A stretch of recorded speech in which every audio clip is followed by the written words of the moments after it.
Hello नमस्कार दोस्तों, आप लोगों का ऑल इंडिया स्टडी में स्वागत है। आप लोग कैसे अच्छे होंगे, बढ़िया होंगे, मस्त होंगे। तो आइए आज हम पढ़ेंगे चैप्टर नंबर 2, शिक्षण एवं अधिगम। इससे कुछ बहुत महत्वपूर्ण प्रश्न है जो परीक्षा में कई बार पूछे जा चुके हैं। पेडागोजी बेस पर ये पूरा क्वेश्चन लिया गया है। तो प्रश्न नंबर 1 देखते हैं। अधिगम का अर्थ क्या है? ऑप्शन नंबर ए है व्यवहार में अस्थायी परिवर्तन। बी क्या कह रहा है? व्यवहार में अस्थायी परिवर्तन। और सी कह रहा है केवल जानकारी प्राप्त करना। और डी परीक्षा में अंक लाना।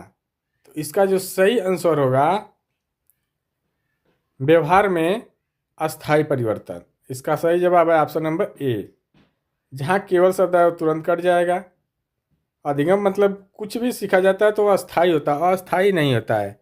अधिगम एक ऐसी प्रक्रिया होती है जिसमें व्यक्ति व्यवहार, सोच और दृष्टिकोण से अस्थायी परिवर्तन सीखता है। ठीक है।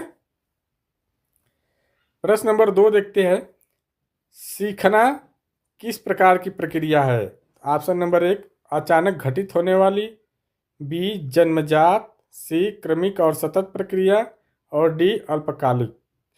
तो इसका जो सही आंसर होगा ऑप्शन नंबर सी क्रमिक और सतत प्रक्रिया। क्योंकि कुछ भी सीखा जाता है तो सीखा जाता है तो धीरे धीरे अनुभव के आधार पर होता है। ठीक ना। धीरे धीरे सीखा जाता है, सीखते सीखते अनुभव बढ़ता है जिससे वह सीख लेता है, एक क्रम से सीखता है। सतत प्रक्रिया हमेशा चलने वाली प्रक्रिया होती है। ठीक ना। अब प्रश्न नंबर 3 देखेंगे। प्रश्न number 3, learning is modification of behaviour throat experience. यह कथन किसका है? तो यह जो कथन है थॉर्नडाइक का। इसका जो सही आंसर होगा थॉर्नडाइक। थॉर्नडाइक ने ही कहा था सीखना व्यवहार में अनुभव से होने वाला परिवर्तन होता है। ठीक ना। प्रश्न नंबर 4, अधिगम में सबसे महत्वपूर्ण भूमिका किसकी होती है? तो जो अधिगम में सबसे महत्वपूर्ण भूमिका होती है विद्यार्थी की होती है। इसका जो सही जवाब होगा विद्यार्थी। ध्यान रखना, क्योंकि विद्यार्थी ही अपने अनुभव के अनुसार सीखता है। ठीक ना। शिक्षा जो होती है विद्यार्थी केंद्रित होती है, बाल केंद्रित। प्रश्न नंबर 5, लर्निंग बाय डूइंग किस शिक्षा शास्त्री ने दिया है? ठीक ना। तो ये जो दिया है डूइंग से डेवी। ठीक ना। तो इसका सही आंसर हो जाएगा जॉन डेवी। जॉन डेवी ने ही कहा था कि बच्चा करके सीखता है। ठीक ना। शिक्षा अनुभव पर आधारित होनी चाहिए। बच्चा जो करके सीखता है, जब करेगा तो उसको अनुभव होगा। तो शिक्षा अनुभव पर आधारित होनी चाहिए। प्रश्न नंबर 6, शिक्षा प्रक्रिया में शिक्षक की भूमिका कैसी होनी चाहिए? तो जो शिक्षण प्रक्रिया में होती है शिक्षक की जो भूमिका होनी चाहिए वह मार्गदर्शक होनी चाहिए। शिक्षक क्या करता है? मार्गदर्शक देता है। ठीक ना।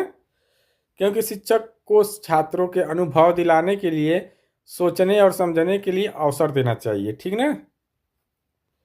प्रश्न नंबर 7, सीखना तब सबसे प्रभावी होता है जब यह सार्थक होता है। यह कथन किसका है? ठीक ना।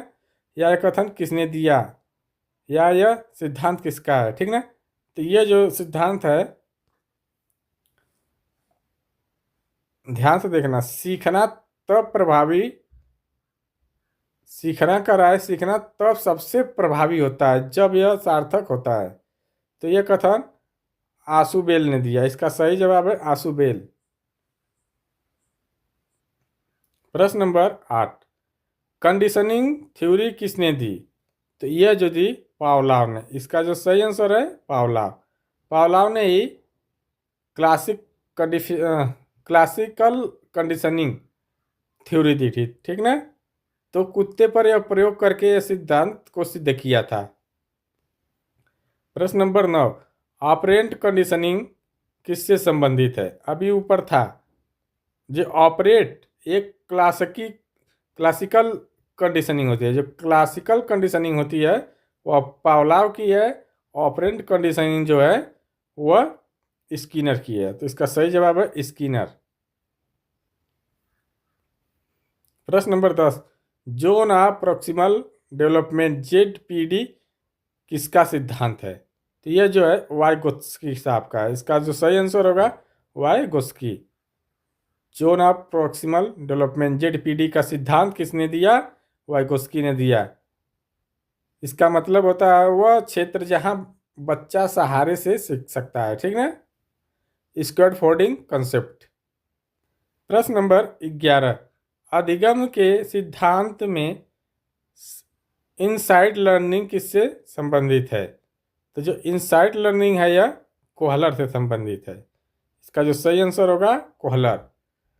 कोहलर ने बताया था, इनसाइट का अर्थ जान लो क्या होता है, अचानक समाधान मिलना। ठीक ना? कोहलर ने जो प्रयोग किया था वह बंदर और केले पर यह प्रयोग करके सिद्ध किया था। Insight learning. प्रश्न नंबर 12, सोशल लर्निंग थ्योरी किसने दी? सामाजिकता शिक्षण का सिद्धांत किसने दिया? अधिगम का सिद्धांत, सॉरी, सामाजिकता या सामाजिक अधिगम का सिद्धांत किसने दिया? तो यह जो दिया अल्बर्ट बंडूरा ने। इसका जो सही जवाब है अल्बर्ट बंडूरा। प्रश्न नंबर 13, मॉडलिंग शब्द किस सिद्धांत से संबंधित है? तो यह जो है सोशल लर्निंग थ्योरी से संबंधित है। इसका जो सही जवाब है social learning theory. Social learning theory किसने दिया है? बंडूरा ने। ठीक ना? प्रश्न नंबर 14 देखते हैं, पियाजे के अनुसार सीखना किस पर आधारित है? तो यह जो पियाजे के अनुसार जो है अनुभव और खोज पर आधारित है। सीखना जो है अनुभव और खोज पर आधारित है।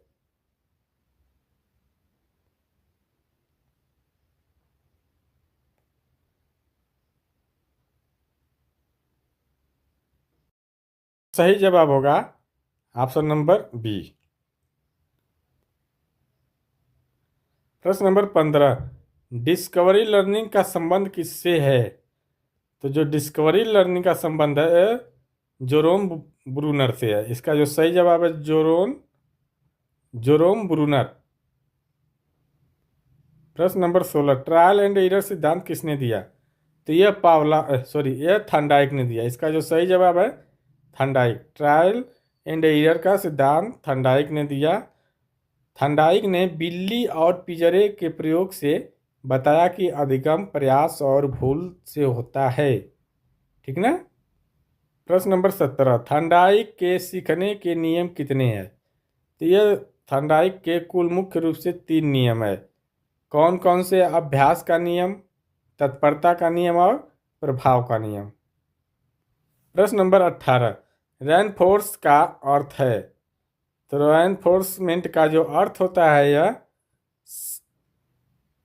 सीखने को सुदृढ़ बनाना। इसका जो सही जवाब है ऑप्शन नंबर बी। प्रश्न नंबर 19, पॉजिटिव रेनफोर्स का उदाहरण क्या है?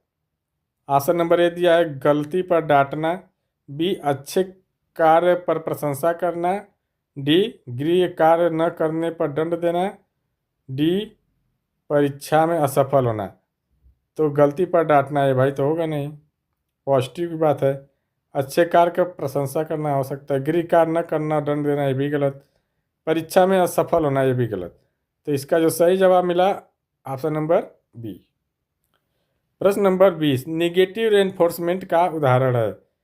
गलती पर दंड देना, बी कह रहा है कठिन कार्य हटाना जब बच्चा सही करे, सी कह रहा है पुरस्कार देना, डी कह रहा है परीक्षा में अंक देना।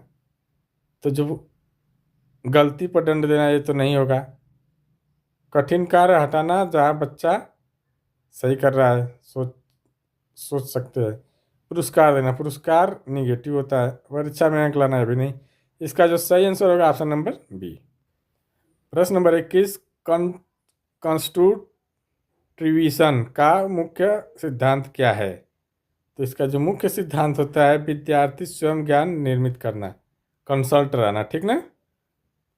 प्रश्न नंबर 22, स्केट फोल्डिंग शब्द किससे संबंधित है? तो यह जो है वाइकोस्की साहब से। इसका जो सही जवाब है वाइकोस्की। प्रश्न नंबर 23, ट्रांसफर ऑफ लर्निंग का अर्थ। तो इसका जो अर्थ होता है सीखने में परिवर्तन ना। इसका जो अर्थ होगा एक स्थिति से दूसरे स्थिति में ज्ञान का प्रयोग। यही ऑप्शन सही हो जाएगा, ऑप्शन नंबर ए। प्रश्न नंबर 24, लर्निंग बाय इमिटेशन का संबंध किससे है?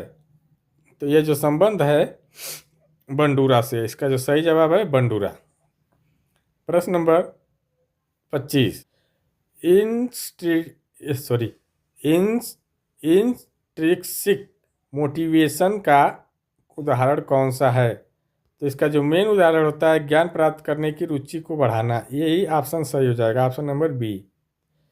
प्रश्न नंबर 26, इंट्रिक्सिक मोटिवेशन में बच्चा क्या करता है? एक्सट्रिक्सिंग मतलब अंदर बाहर, बाहरी पुरस्कार या दंड से प्रेरित होना।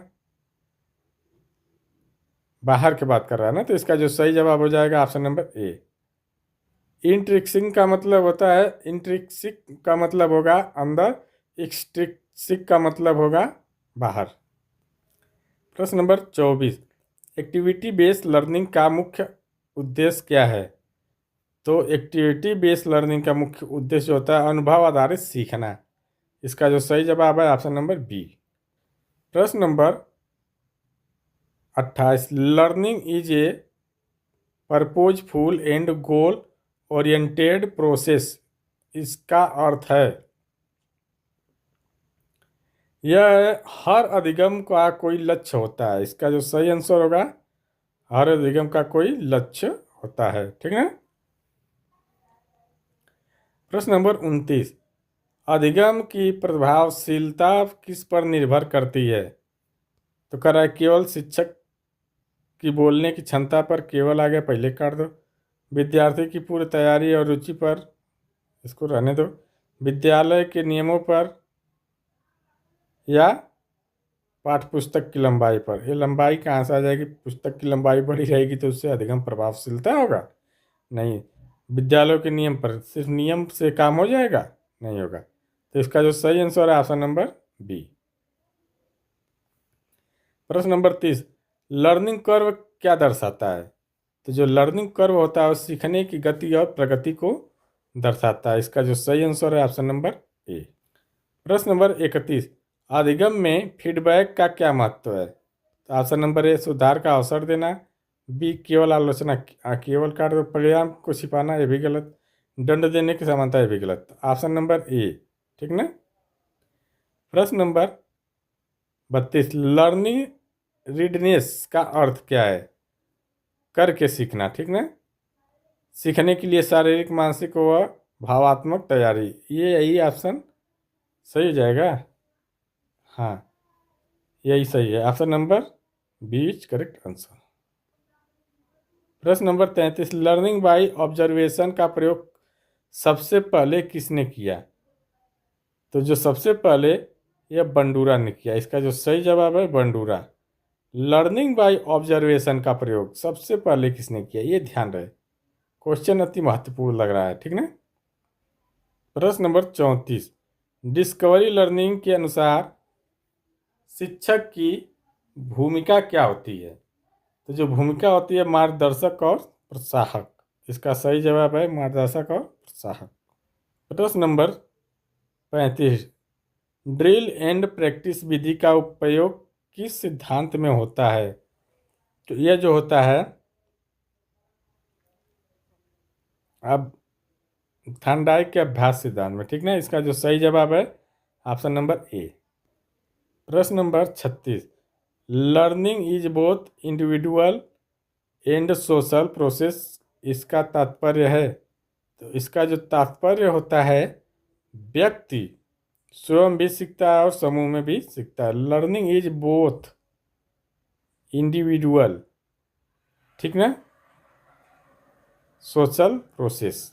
तो इसका जो सही आंसर होगा ऑप्शन नंबर ए।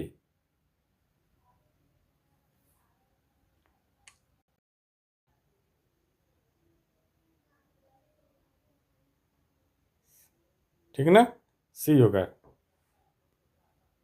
प्रश्न नंबर 37, अधिगम में इंटरेस्टेड की भूमिका क्या होती है? अधिगम को प्रेरित और सशक्त बनाती है, यही इसकी भूमिका होती है। ठीक ना।